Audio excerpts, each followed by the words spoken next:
I mark and you mark, then we've got 4 eyes on the shooter, and we got one partner that's got everything else, right?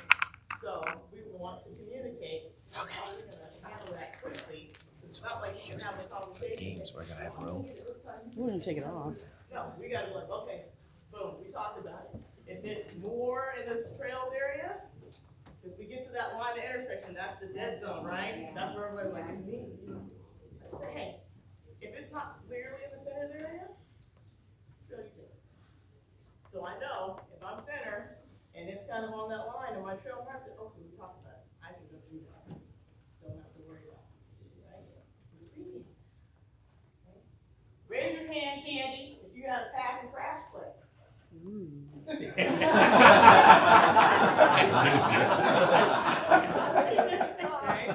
These are things we pregame. Because what happens? Everybody's ball watching, so we're watching that pass. What's gonna happen over there? Maybe travel, maybe 2 versus 3, right? But the dead bodies in the paint are gonna be the one thing that everybody's screaming about, right? So we gotta know how we handle it. So how do we handle a pass and trash? Candy.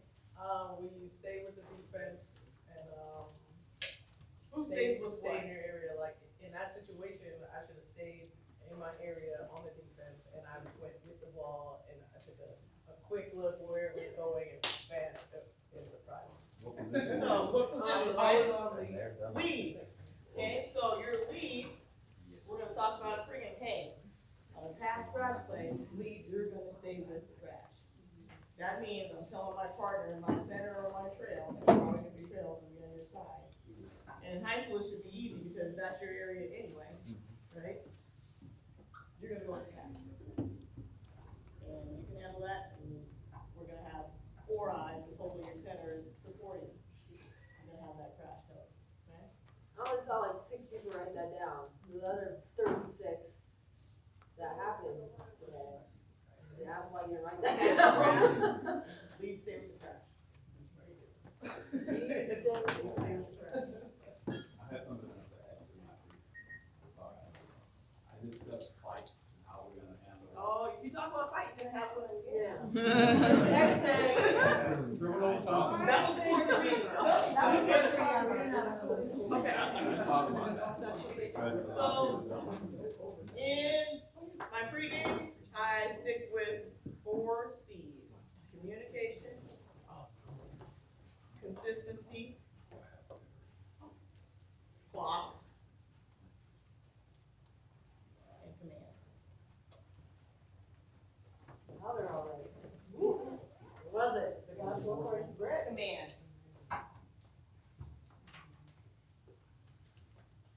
So what's something that we would talk about in the communication section? How you're gonna pick up, we talked about how we're gonna pick up the play, was a big one, like, are we gonna use a hand signal? Or The exchange, right? If you work with JQ, she's gonna be doing this weird thing. Yeah, And you're gonna be like, is she giving me a high five? Like, what's happening here, okay? So how do we do that, the trail, the center exchange, right? The ball starts to go there, she's picking it up, what do you do? She doesn't pick up the ball. Enough, you got it? I can move on, okay? Good. What else do we communicate? We talk about in communication. Other ways to do that besides being here? Yeah. I got a break. What's up?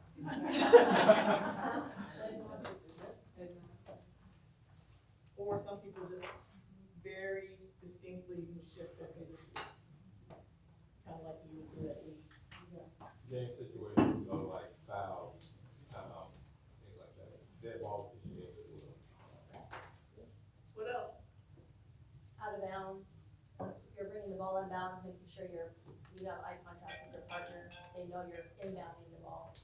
Nice. Having a checklist. We need to have a throw-in checklist. We need to have a dead ball checklist. And we need to understand our process so that we don't skip steps. Because when we build good habits, when we're tired or when it's intense, we're gonna fall back on those good habits and not default to bad habits.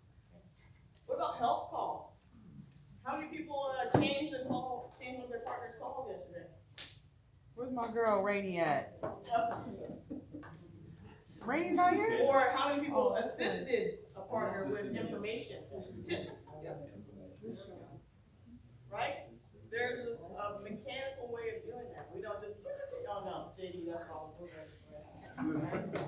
We're gonna talk, because that might destroy your chemistry. I may have done that. And some of these are from experience. So what do we do if we actually need help? We blow the whistle and what do we scream, like help or? Do you know what the book says? No. Okay, you get back to me. Alright. Or can somebody help her? It might not be in the high school, so. Oh. Sam? Oh. If nobody saw what happened, it's your fault. Well, yes, I know, but. So, all goes out of bounds on my line, I don't know, I go, help, please help. But you're And here. I look directly at the person I want help from. I don't just go. But for me, Take a poll. for me, the word help sounds a little bit weak. I don't like to use the word help because it like puts me in the. It makes you look. where I like don't know what I'm doing. But you have to change that mindset, because it actually makes you look strong, because making up some stuff is not good. Yeah. So to me, you're building trust with the coaches and the players, and hey, help, I see it. And then, if you make the call, it's on you, it's not on me anymore. So let's clarify mechanically how it works.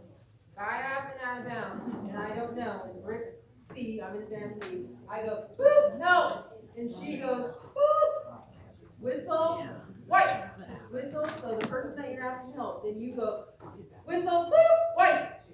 Okay, that is mechanically how, so everyone knows that's how we do it. Except for I did see the best signal yesterday that I've ever seen at the camp, and I've done a lot of these. It was,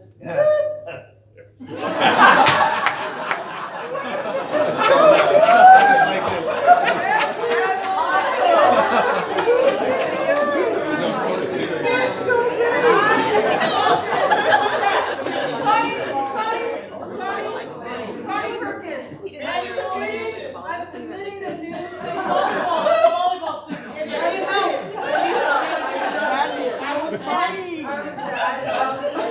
But everyone understand. If you don't see, just keep your mouth shut. But we never ever get to the third edition. Okay, we're not going, everybody around the horn, we all don't know, that's when we start to look real bad. Asking for help. I did that in George Fox game, the ball, that George Fox game that I showed, the ball went out in the corner, and my lead didn't know, my C didn't know, I didn't know, and we had to go home, because we could not. We could come up with something. We could not make it up, none of us. I mean, it's in the book for a reason. I say that slightly. It's not, the three blind mice who don't want to show the referee the game. Three. Well, we had yesterday some people that were providing information. This is a secret time. Parker had a tip, right from my spot. Joy, I had a tip. She can do what she wants with it. Let her decide. Oh, maybe she had a second, I don't know, tip, but there was a second tip. Okay, just look at it the same way. How about? You had us yesterday, so I kind of feel targeted, which is why I'm here. So when that happened, it was because my partner was picking up the ball and he goes, and my hand, I knew he was looking at me for help, so my hand is this way, but his hand is this way. So I just literally walked up to him while he had the ball here already, and I was like, your mechanic is going the wrong way. And he pointed the other end, and I started trotting to center court so I can run with the pad. Okay. So he had the right color, but the wrong point, the wrong direction. Yeah, his mechanic. Signal. So I might say, Signal. partner, you got white, right? Okay, white's this way. I don't have to go over there.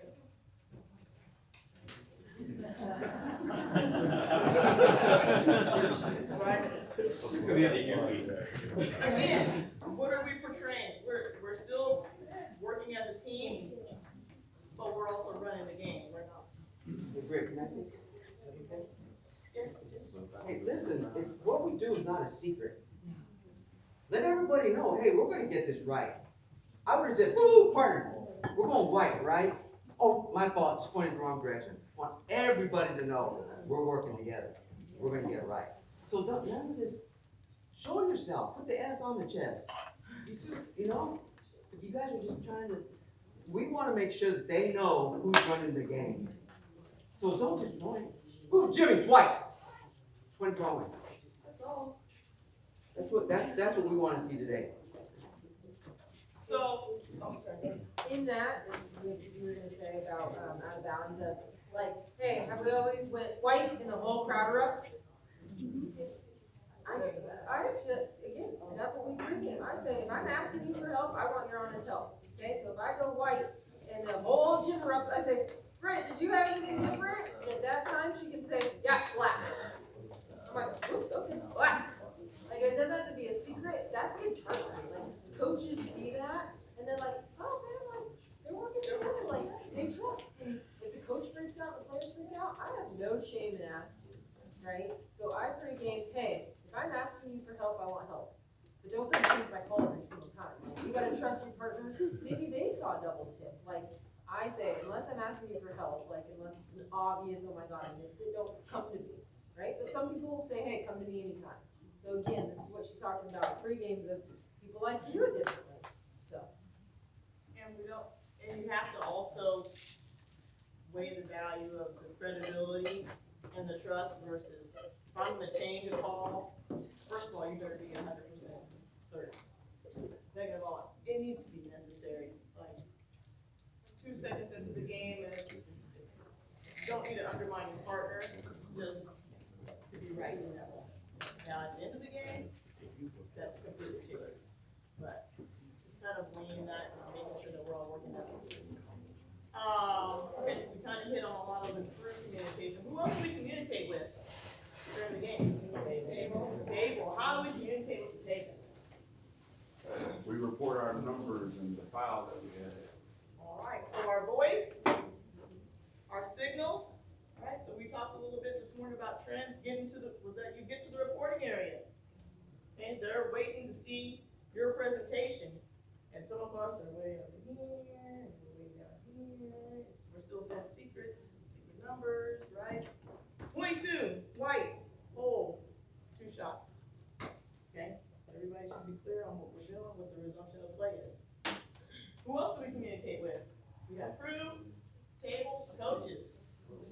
Raise your hand if you talked to a coach yesterday. What? Did you talk to a coach in an intense situation? Or did you talk to the coach and say, hey, this one, coach, how are you doing? One thing I try to infuse into my training, I don't want my first conversation with the coach to be over a block charge play that went sideways, right? I want to get out there and build that rapport right away, as soon as I can. If I'm as deputy mayor. In training. Have you just deputized? I love to be the U1, I'm right over there running coaching. Cause now we don't go shake hands. Yes, So we do. they cut off, high school does? No, well, I'm still in the college, it's coming up. We're getting COVID again, guys. No. Get your vaccine. So, but again, find those opportunities, and it may not be right away, but find those opportunities so that first conversation isn't about the foul that they don't like that you had, right? Then, when the second conversation is about the foul, you had a great right? Okay? So, coaches, and then If you have a 9 o'clock game, go. Oh, yeah. 9 o'clock, Do what go. you gotta do. Yep. You got a 9? Pre-game's only gonna be half good, but.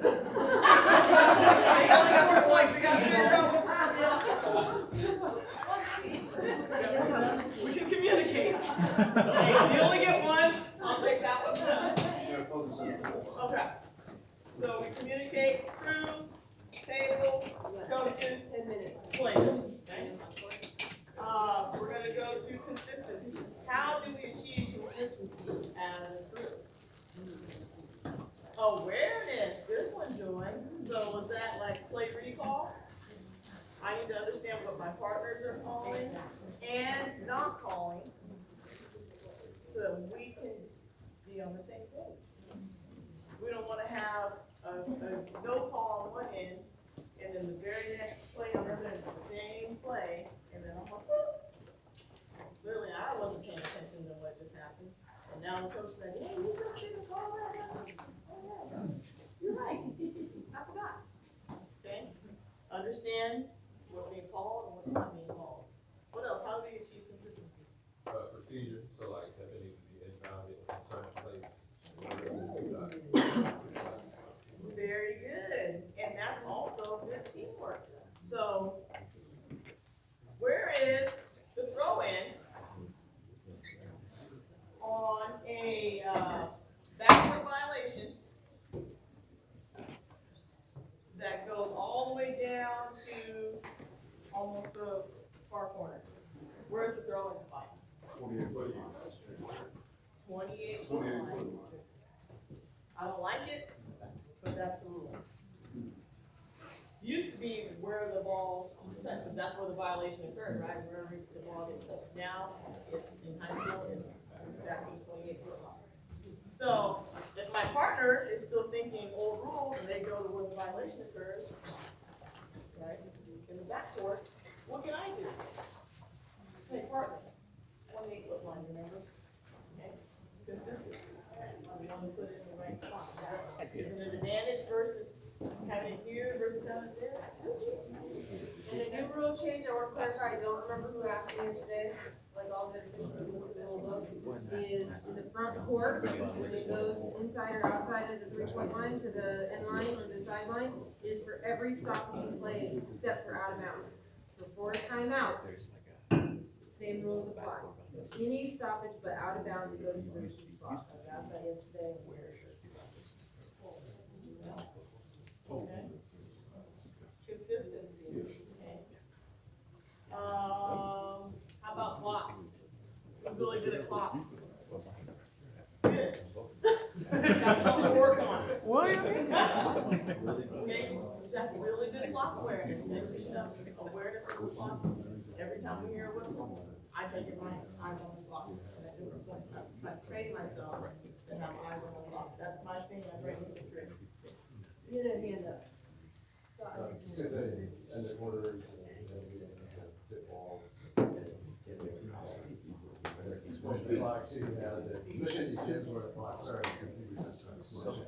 Pregame, right? Hey, usually it's center across, but you may not have a look, so in that case, Trail, you're gonna have it, right? So that's communicating, teamwork, takes care of the box. Very good.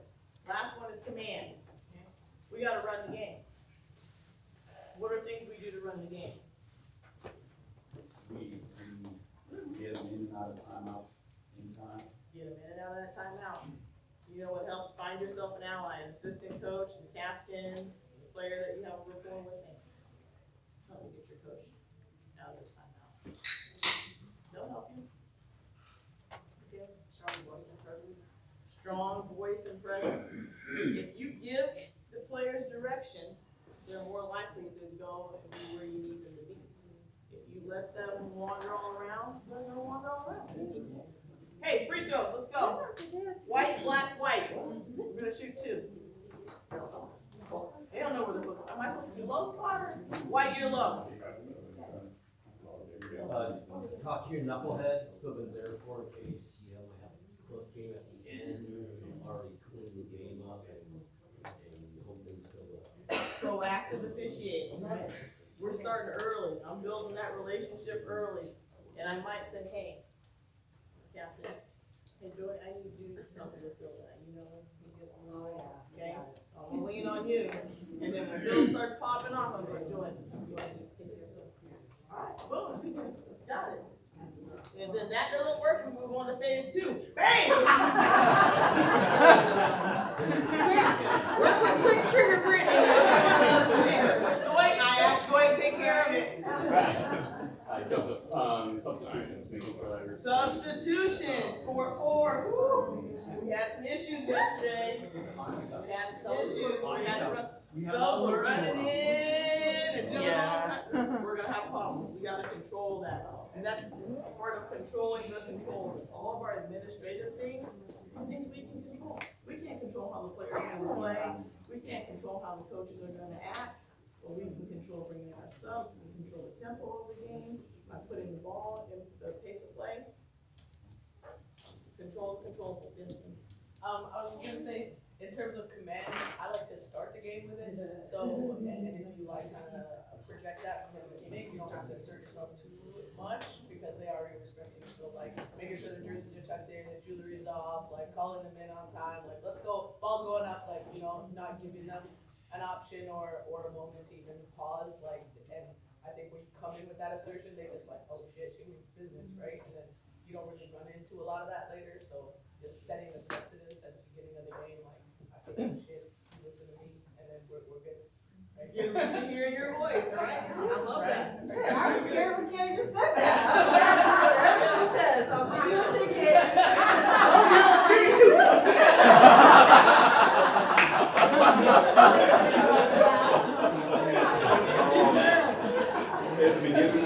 At the beginning of the game, most likely, right after self time.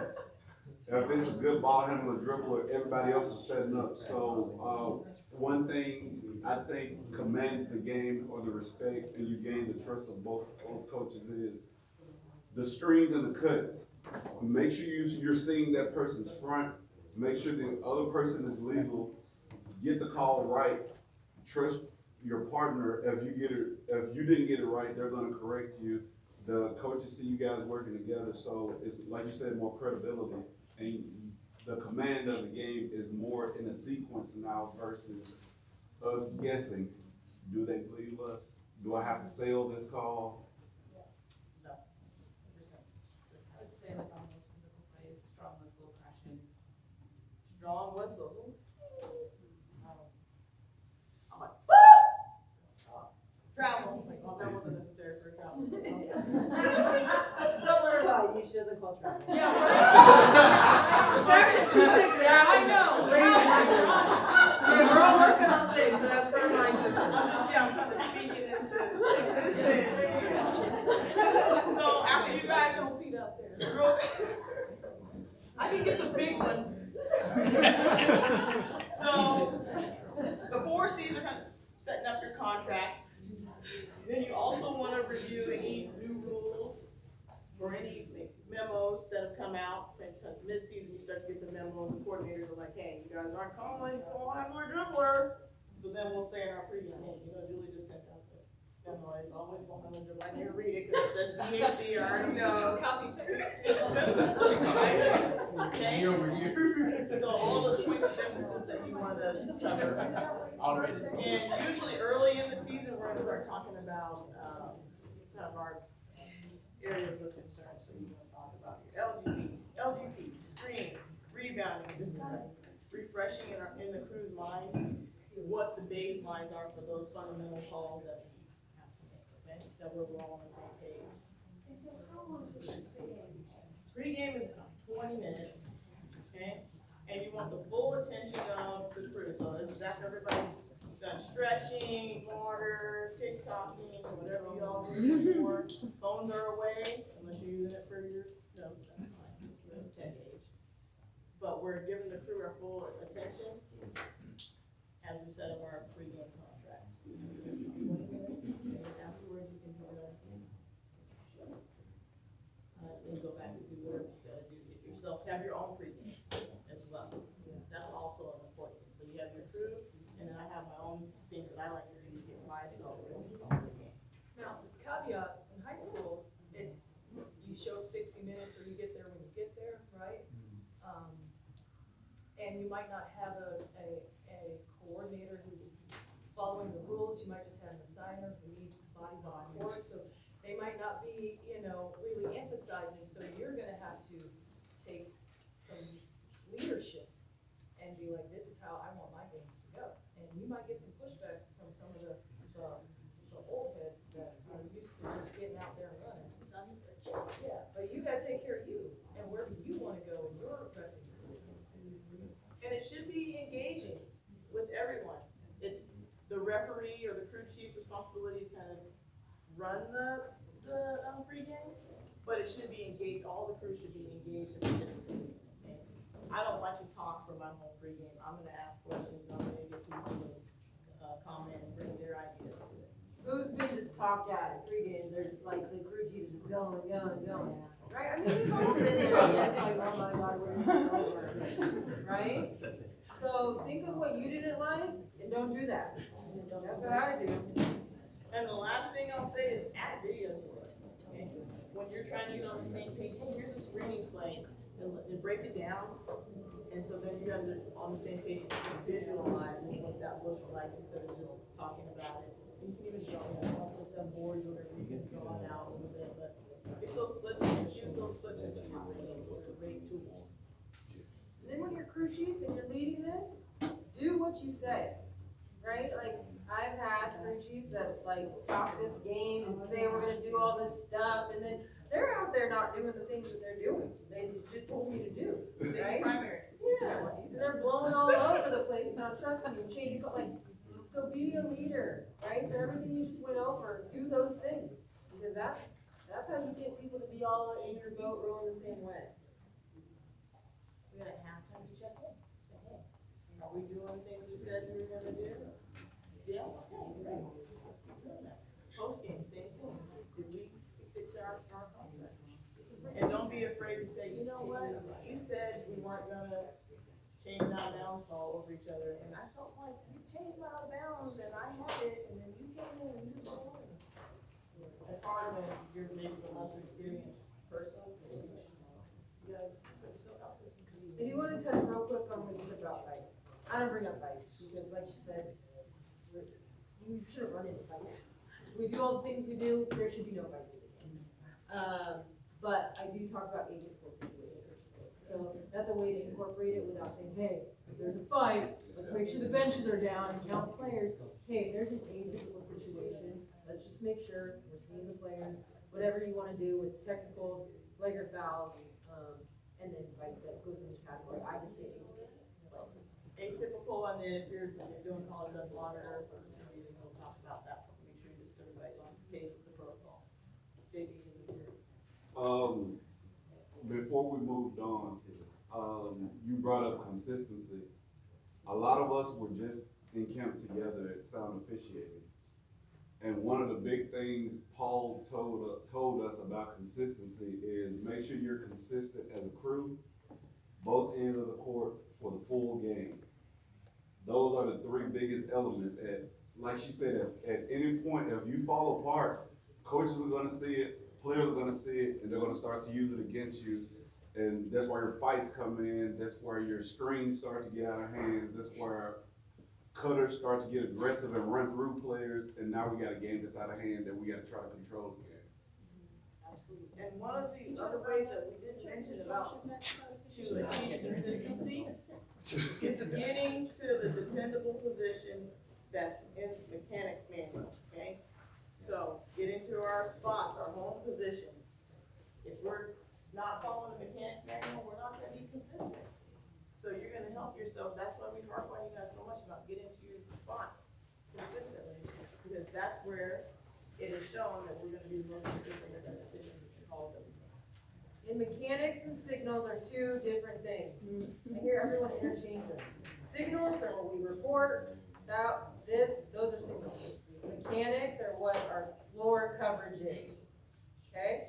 Mechanics are, hey, when the drive starts from trail, that trail takes the whole defender all the way to the basket. Mechanics are that the lead picks up the help defender. Those are mechanics. Signals are this, okay? For atypical situations too, as per game, with like blood as well as like injury. Did you say blood? Yeah. So what's the high school protocol for blood? It's 15 seconds. 20. 20 seconds. So you talked about that in your review? I was asking, should that be something? Oh, okay, I thought you to be said. added? No. No. You should know that rule. Yeah, right? Doesn't happen. So, Okay. so remember, you're trying to get it into 20 minutes, right? So if we read the whole book in 20 minutes, we're not gonna make it. We gotta pick out the hot spots. So something that might help is like, if you're leading a pregame, get it to 15 and then be like, any questions?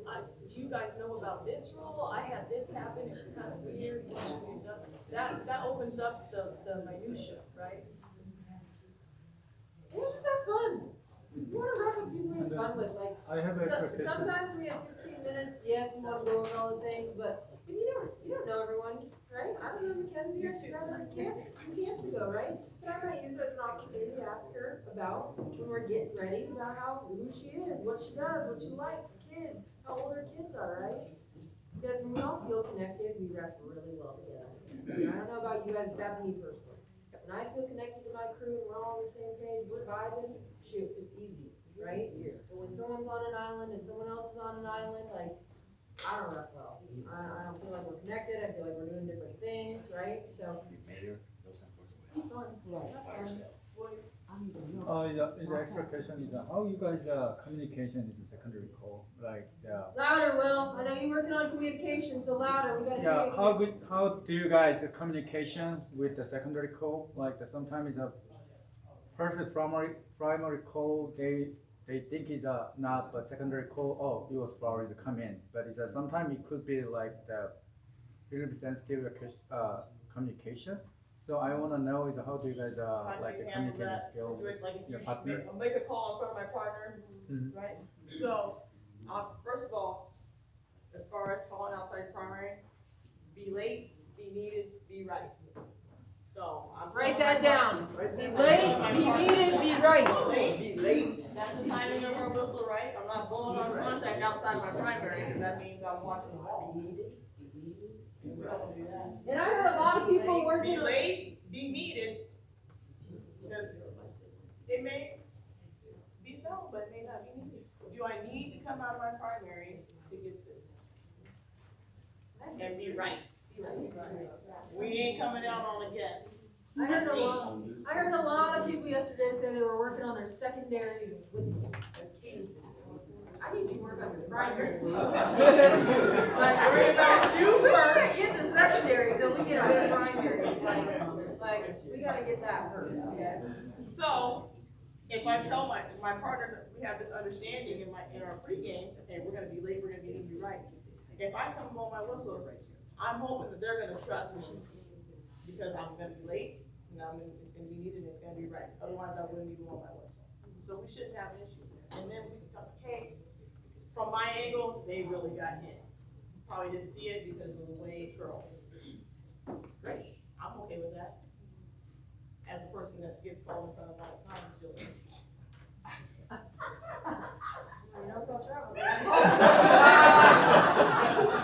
When you got a secondary whistle for a travel.